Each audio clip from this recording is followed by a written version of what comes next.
V tem videu bomo pregledali nastavitve parapeta okna in pojasnili, kako pravilno postavimo opis parapeta glede na končno obdelavo tal. Z desnim klikom na odprtino okna se odpre padajoči meni, na katerem izberemo možnost višina parapeta.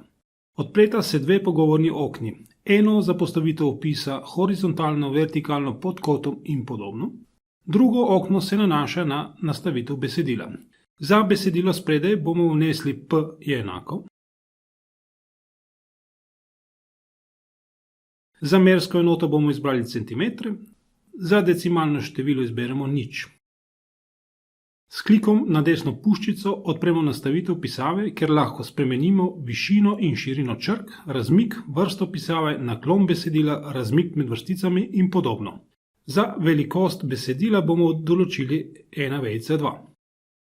Vrnili se bomo na prejšnji meni in spremenili zamik od spodnjega roba za vrednost sloja končne obdelave tal, v našem primeru 12 cm. Vrednost moramo vnesti v metrih. Besedilo parapeta bomo postavili z levim klikom miške. Z dvojnim levim klikom odpremo nastavitev okna, spremenili bomo višino okna in sicer višino parapeta bomo postavili na 100 cm. Vidimo lahko, da se opis parapeta samodejno posodobi in odšteje 12 cm zaključnega sloja tal. Hvala za vašo pozornost in želimo vam prijetno delo v Alplanu.